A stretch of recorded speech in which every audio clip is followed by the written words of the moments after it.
Good evening. Welcome once again to the Gain Line. The Six Nations is underway and Wales are off to the perfect start. A 42-0 victory over Italy. Simon Thomas and Ben James are here to discuss all the fallout from that. And as ever, we want your comments and questions, so please do get them in. The Pivac regime is underway, Simon, and impressive stuff all around. We got our wristbands on, John. We've been to the stadium. Wales have won. Everything's well over the world. 42-0, 5 tries, 28 defenders beaten, 11 line breaks. The new world, Wayne's world. No, it was good. It was good. There was one point in the second half where there was only the 3 tries on the board, and you're thinking, no, are they not going to get the bonus point? Which, given we're thinking it might not be a grand slam this season, bonus points could be important. And then those tries at the end, that really made it a job well done. Josh Adams, 3 more tries. I think it's 13 tries he scored since the start of 2019. It's just silly, isn't it? The amount of tries he's scoring.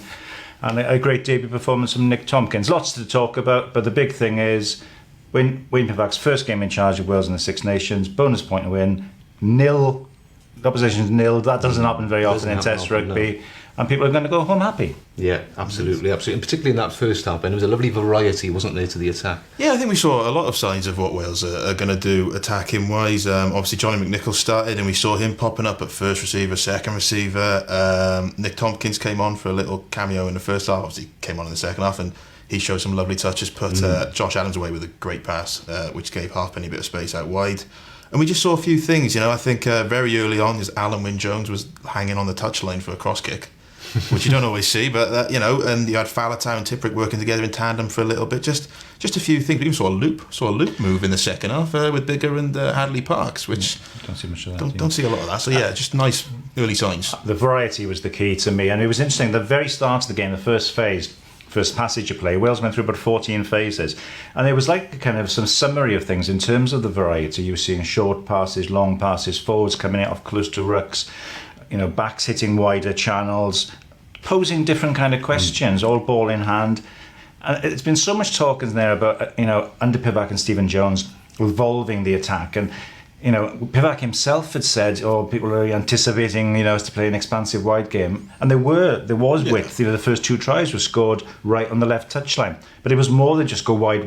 There was a real sort of mix to it. Wales clearly identified a bit of a problem, a vulnerability with Italy in terms of the chip over the top. And a couple of times, 2 or 3 times, I think, we had McNicholl did it, Halfpenny did it, got in behind them, and Thomas Williams is so sharp. If the first man didn't get any bouncing ball, he was into it. They also, the up and unders they put up, they won, I remember Halfpenny, and I know that Biggar won one as well. And McNicholl topped them back, so they won the aerial battle as well. So they were really sort of stretching and stressing Italy through lots of different means, and on top of that, the first 2 tries were set-piece tries, both off lineouts. So a really good mix of the attacking game, I thought. Yeah. Who were our star performers then? Obviously, I thought Dan Biggar played really well, playing with confidence. The flick between the legs. Exactly. That's only a small part of the game, isn't it? But I know me and Simon have been talking about it upstairs, and it's the way that he sells it. That doesn't work. It works because Dan Biggar makes it look like, for all intents and purposes, like it's going to be, he's carrying hard, the shoulders turn, he's overrun it a little bit. So Sato gets sucked in. I know a few people said that, Sato's ball watching, but he is genuinely thinking, well, Dan Biggar's going to carry this hard, so I've got to sort of come in, and then it's just out the back. But even like things like touch finders, like Dan Biggar's looking for an extra 5-10 metres, and that's the confidence he's playing with. So I was really pleased with that. Elsewhere, obviously the Josh Adams is playing ridiculously well, and I think that's probably the first time we've seen Wales move it out to the wing on a first phase set play rather than sort of go up the middle with a Hadley Parks. They just got it straight out wide, and it worked. Well, it does help when you've got someone who can put a bullet pass in like Tompkins did for that first Let's talk try. about Nick Tompkins, because he had that cameo and then he came on and he had the 10 minutes when McNicholl was off. I think he took a Lucian off Alan Wynne-Jones, bloodied nose, off he goes. So, first time in Test rugby, and he just looked to the man at ball. I think the first thing I noticed was that he won a penalty over the ball, jackling on the left wing, Italy. And then off that line out, an attacking line out, Wainwright goes up, it goes Thomas Williams, it goes Biggar, and it comes to Tompkins. He comes kind of out the back a little bit when he takes the ball. And the pass he fired, There aren't many international centres I've seen do passes like that in recent Certainly years. not Welsh ones, isn't it? And well, I mean, you know, our centres over the years, Jimmy Roberts, Jonathan Davis, Parks in recent times, Scott Williams, they've all done great things for Wales. Yeah. But that kind of pass, that's just a different dimension. You know, Pivac's been watching him for a long time. He says he's, you know, 5 years ago, perhaps, when he first noticed him, I think they beat Llanelli, and he was thinking, who's this kid? Found out he was Welsh qualified through grandmother Enid from Wrexham. Thank goodness for that family connection.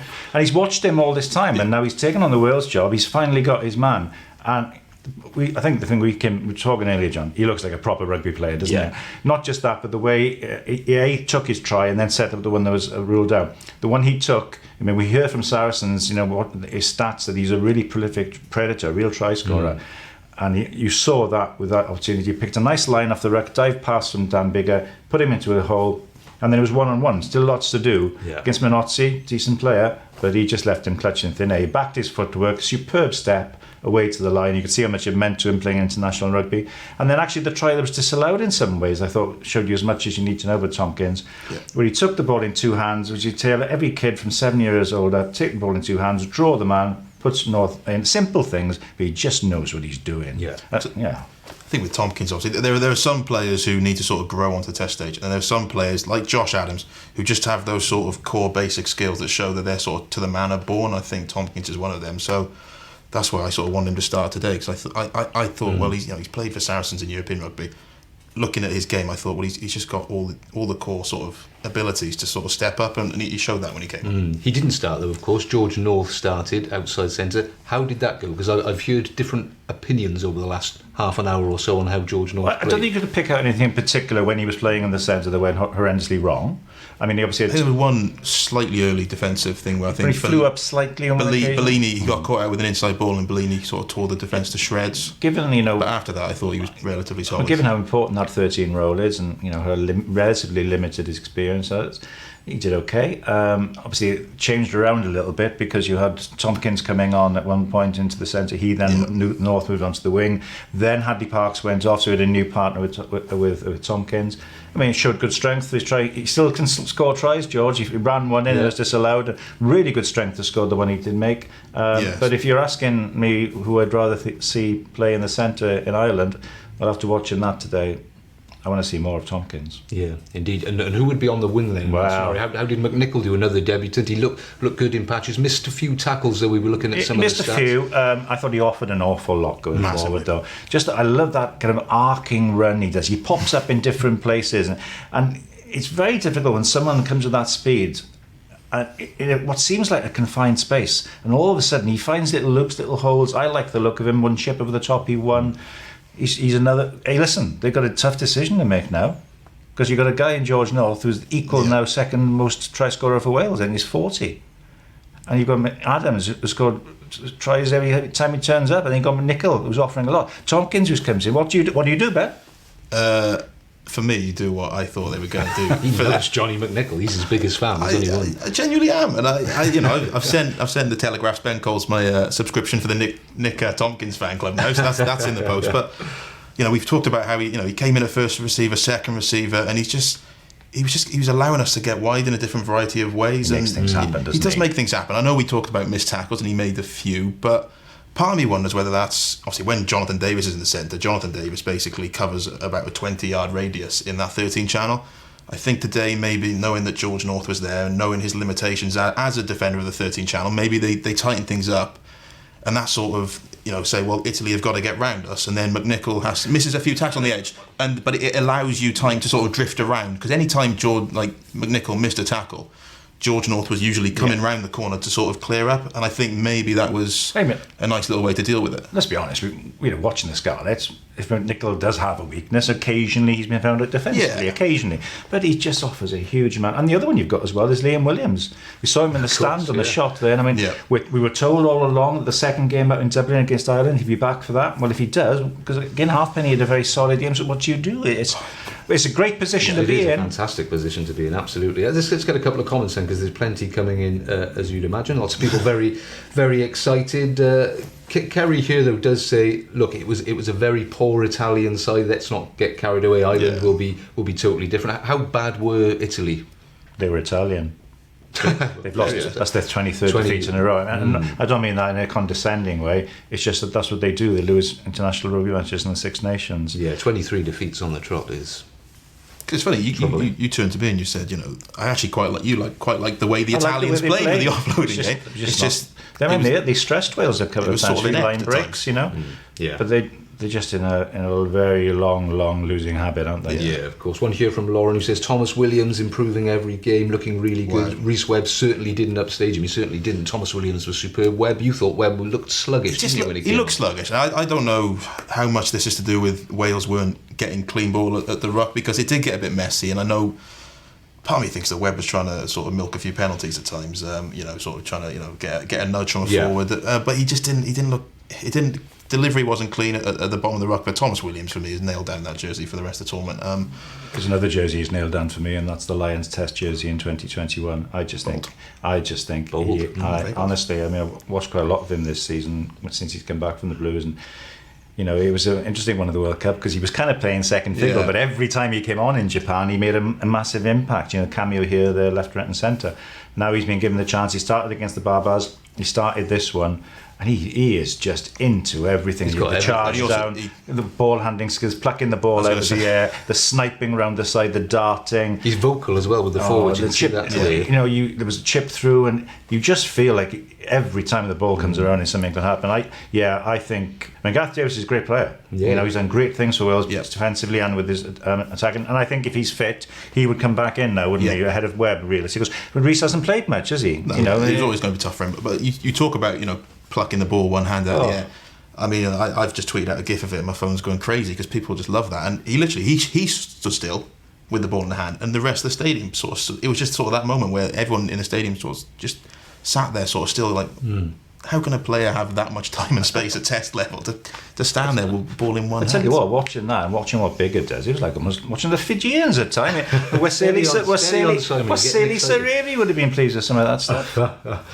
I turned to our colleague Matthew Southcombe around the 30th minute. I thought, bit early, but Dan Biggar has to be a contender for player of the tournament. He went, calm, 30 minutes in, it's Italy.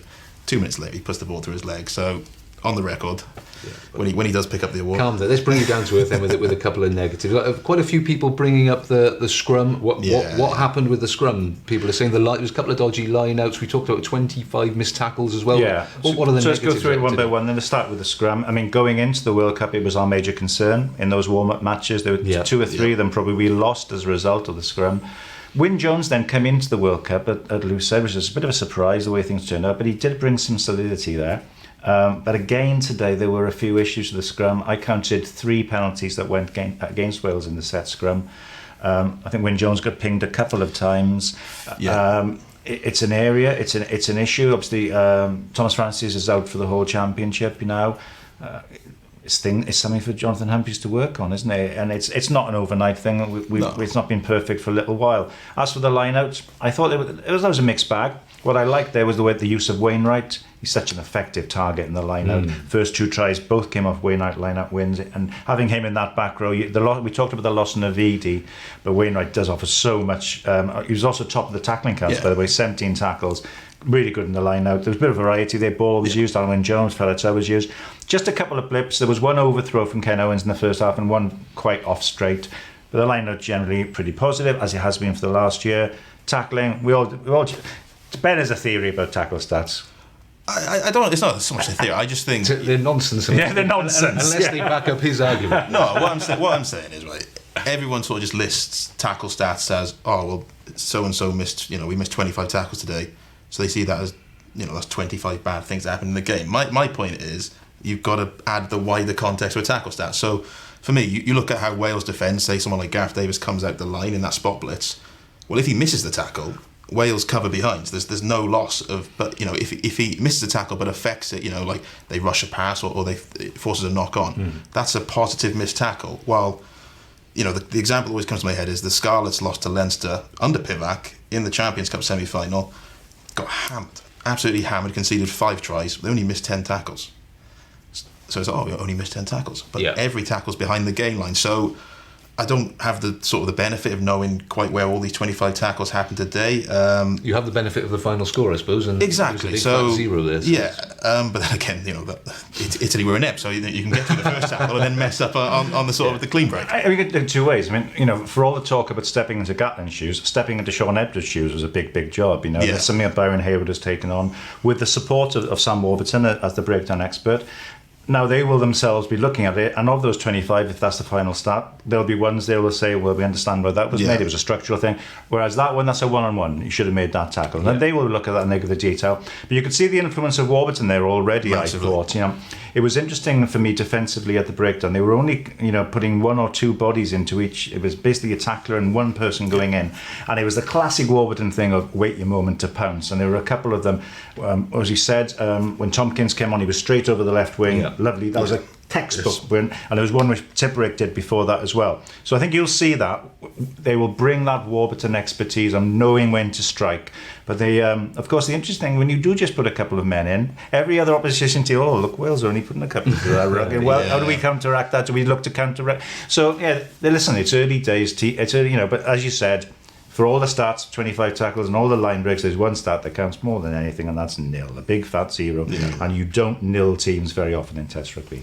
That stuff with Warburton, that's something that he's identified at the World Cup. He's been watching the World Cup and he's identified that with Wales, that maybe they were wasting their sort of breakdown bullets a little bit too much at times, and then you're losing numbers in defence. Well, inevitably, if you've got 13 men in defence rather than 11, because you've got 4 on the breakdown, it's going to be easier to defend, isn't it? If you think about the way Wales want to play in terms of turnover ball, and if you've got 30 men in defence, if you do get that turnover, you've got 30 men in attack. Yeah. I mean, Alan Wynne-Jones made 16 tackles today. Again, 34 years old. This is 14th Six Nations. That's incredible. Duracell batteries, what other batteries available? But, it's like, it's tremendous. Wynne-Jones, I think, made double-figure tackles as well. The work, what we've known about these Welsh teams, defensive work rate and commitment is huge. Yeah. It's just a couple of times, I think they'll probably look at it now. The Italian offloading game was dangerous. Canner a couple of times, so they'll be aware of that.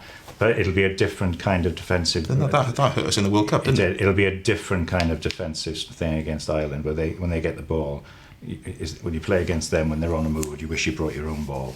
So that's going to be a big challenge next week. But we've had a good start. We have indeed. Just a couple of quick comments, but lots of people say very excited. Incredible. Josh Adams says Dorian. Evening, what a great game, says Carolyn. Amazing pass from Dan Bigger, says Kirsty. Someone calling for Reece Carey to start here. Nicky Smith, people wanted to see changes there. A couple of people mentioning Taulupe Faletau looked off the pace. Is that fair? How many would games be understandable, wouldn't it? He's had three games. Hasn't played for Wales. Hasn't played internationally for 2 years. Yeah, pretty exactly. much. It's so long. Yeah, it's a tough thing to ask. Nobody's slagging off Toby Faletau in this room, are they? No, that's not going to happen. Although he needs time to get his feet back on him. But you could argue that he was playing a sort of Pivac role when the Gatland game plan didn't call for it, because he's been playing out in them wide channels for years. Yeah. You remember his try for the Lions in Wellington, right in front of me, great finish. I mean, few other Test forwards could finish that try like he did. So hopefully, well, he will benefit from today. He will benefit from that run out. And when you've got sort of the likes of Moriarty on the bench, you know what he's like when he's kept on the bench. He's like a beast trying to be unleashed, isn't he? So that's good. I mean, Faletau's class, world class. He'll get better and better. Yeah, indeed. All right, let's finish then. If you were only allowed to make one change to that starting team for next week in Ireland, what would your one change? I think we know where we're going. I'd definitely start with Tompkins. You're not allowed that now. I just think he offers something different there. And it's not just his ability with ball in hand and his passing, his decision making, his try scoring. I thought defensively he was good as well, and particularly the pressure he puts on the ruck situations. I think he has to start. And does that mean George North drops out of the starting 15? It's really, really hard, because North is, he's a try scorer, he's a big, strong carrier. But if you're asking me if everyone's fit and viewed as ready to go, I would have Adams, McNichol and Liam Williams, because I think the attacking threat that poses with the distribution skills of Tompkins inside, that to me is a winning formula. Can't argue with any of that. I think.